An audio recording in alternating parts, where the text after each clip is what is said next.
It was discovered that victim 1 had bruising on both inner thighs and also had a burn mark to her right inner thigh that she said was from a steam iron. 22 CR 2717, State of Texas versus Anna Ramirez. Can I have the parties approach and announce for the record, please? Michael Billiard, And are you Miss Ramirez? All right. So were there pretrial motions heard on this case? All right, then why is the box checked that I'm giving her permission to appeal? That I don't know. All right, so if you all want to fill out a new trial court certification of defendant's rights to appeal. Okay. All right. The document is over on the box on the side. On July 7th, you applied for deferred adjudication. According to the plea bargain agreement, punishment is to be assessed at 4 years in the prison, and the state is remaining silent on your application for deferred adjudication. Have both parties had a chance to review the PSI report, state? Yes, Your Honor. Defense? Yes. Any objections to the PSI report, state? No, Your Honor. Defense? Just a few factual corrections. Yes. My client has had a psychological through CPS, stated in there that she hadn't. Did she have completed some college? Her income was a little bit more than stated at 3,800, and then her primary language is Spanish, secondary is English. We just Okay. wanted to make those on the record. Other than that, I think no other objection. All right, Ms. Ramirez, can you raise your right hand for me, please? Do you solemnly swear or affirm the testimony you give will be the truth and nothing but the truth, so help you God? All right, you can lower your hand. Make sure you keep your voice up. I've just been informed by your counsel that English is not your first language.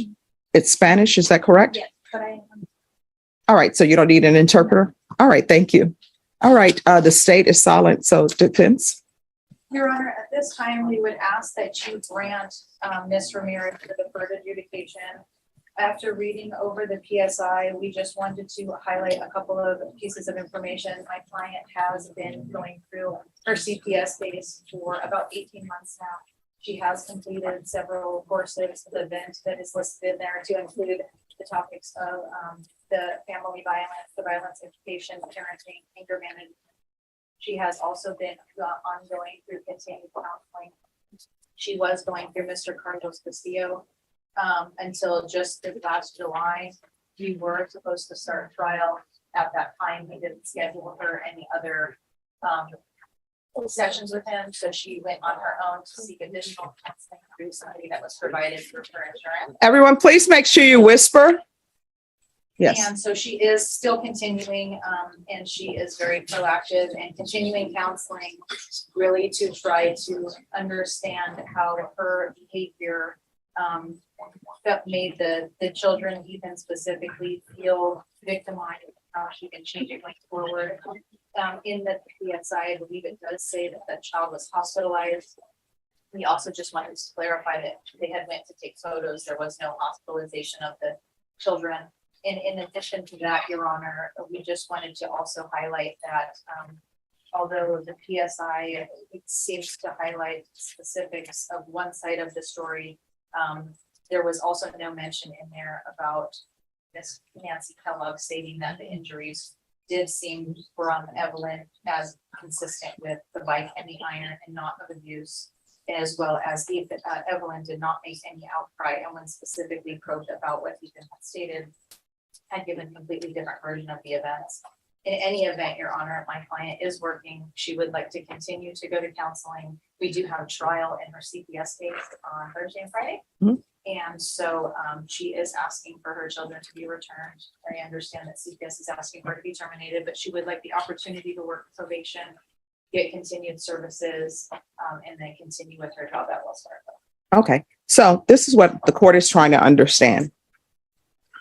According to the stipulations, and this is what you stipulated to, it says that the victim, which is one of the children, made an outcry at school of abuse while at home. R1 said that victim 2 was found to have a large welt on his left upper thigh as a result of being struck by his mother. R1 said that his sister goes to the same school as victim 2, and she was also interviewed by school staff. It was discovered that victim one had bruising on both inner thighs and also had a burn mark to her right inner thigh that she said was from a steam iron. R1 said that when asked how she was injured, victim one said that she fell off her bike. R1 said that victim's injuries were not consistent with falling off a bike. R1 said that victim was asked how she got the burn mark. R1 stated that victim one stated that her mother told her to unplug and put away a still hot steam iron, and she accidentally dropped it on her leg, causing the stated burn.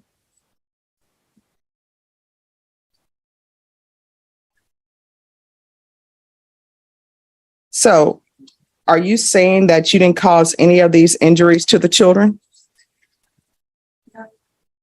On her thigh, I actually didn't see her fall off her bike. I want to talk about the welt mark from the other child. Ethan. Yes. So on Ethan, when I asked him in front of the caseworker, what were they referring to? All he did was just lift the pants that he had on, and all you saw was notice was the bruise on his lower leg. So are you saying you didn't do it? I didn't strike him with the belt. All right, because, and then on the PSI report on page 4, it says, Ms. Torres stated Ethan spoke of being in a closet for hours at a time. He feared of what would happen if he came out. He stated he was scared, bored, and hungry. He stated some of his siblings would check on him and play with him. He also spoke of a time when his mother choked him off the ground for losing his church book and slapping him. He spoke of being hungry and his mother not feeding him. So if none of this is true, why did you enter a plea? Why not go to a jury trial? Because of communication that we've had with the children's attorney.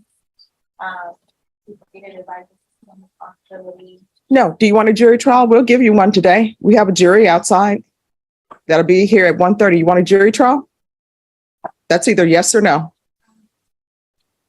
No. All right. Is there anything else from either side? All right.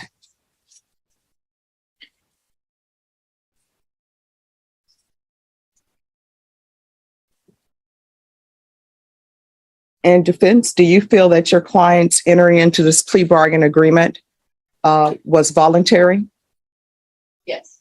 All right. And Ms. Ramirez, was anything offered to you other than the plea bargain agreement? That my friend. All right. All right. If there is nothing else for either side, the court is going to deny the application, find you guilty.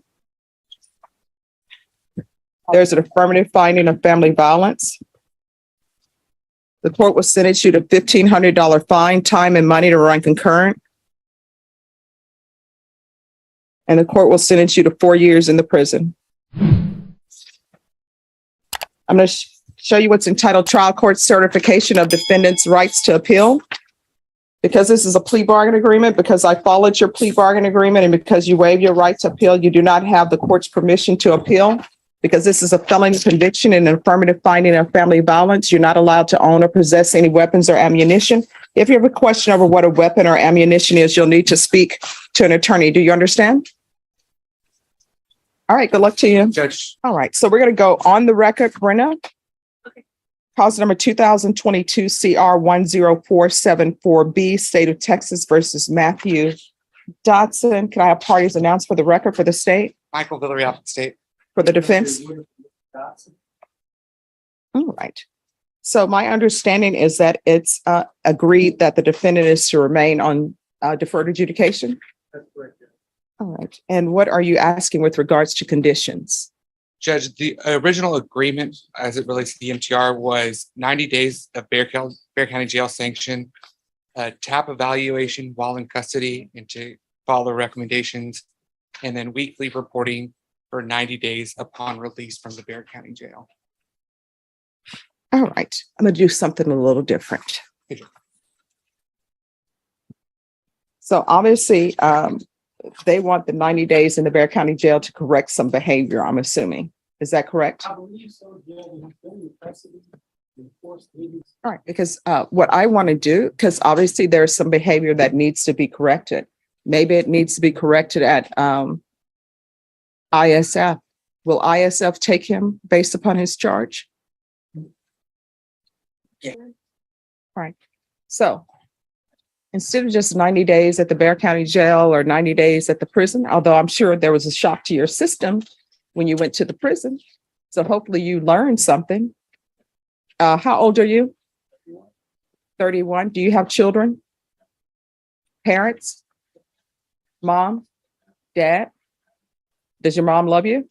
Mom in your life? Does your dad love you? Dad in your life? Why are you being a disappointment to them? Why are you breaking their heart?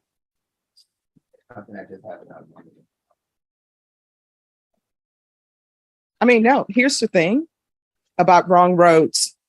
Even when you're in the vehicle, I mean, some guys, right? I don't know what it is about men won't ask for directions, but at some point when you see that you're going down the wrong road, David, you're different. You'll ask for directions. Oh, good. I'll just kind of go around. Yeah.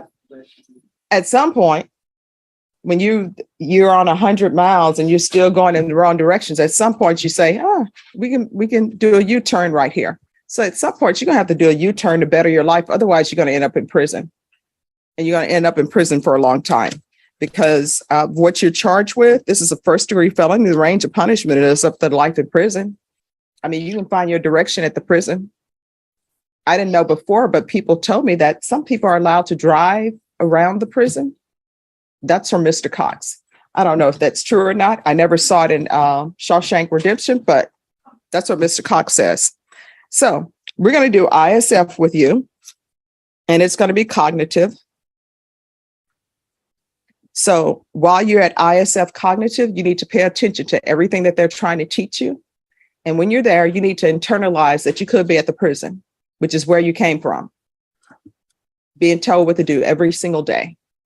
I don't know why people don't realize that you can live in the free world, make your rules within the law. If you want to get up at a certain time in the morning, you can get up at a certain time in the morning. At the prison, you can't. They have hours. And of course, there are consequences for actions. Maybe you don't get your breakfast because you waited too late. Maybe you don't get your lunch. Maybe you don't get your dinner. So if you want to live that life, you let me know now and I can send you to prison and we can waste all this. We can stop wasting all this in between time. So do you want to follow the rules or do you want to go to prison? If you want to go to prison, I can send you now. The state and the defense can negotiate on a time for you to go to prison. And guess what? I'll follow whatever negotiation they want to for sending you to prison. But then you can stop wasting everybody's time. Now, your parents' heart would be broken because they'll have to see you at the prison or write to you. So the choice is up to you. All right, let me see how much time. Is there any need to extend him, State? I don't believe so, I Judge. believe so. I think you just granted probation Let me look. this year. September 8th, 2021. All right. Until 2031. All right. Yes, because I see here you received 10 years deferred adjudication and it's my writing. And for me to give you 10 years deferred adjudication is because I saw something in you that concerned me. And you coming back here concerns me. You understand? Do not come back here again because you're not following the rules. You understand? All right, so we're going to do TAP evaluation while in custody. You're going to do ISF cognitive. We're going to do the UA hotline until further notice when you're released.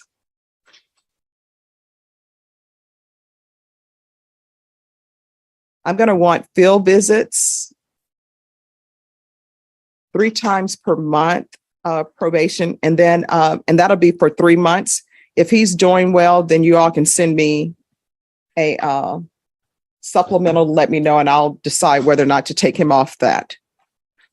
When you're out from ISF, who are you going to be living with? All right. And does your partner want you there? Are you sure? Sure you haven't been cut loose? No, ma'am.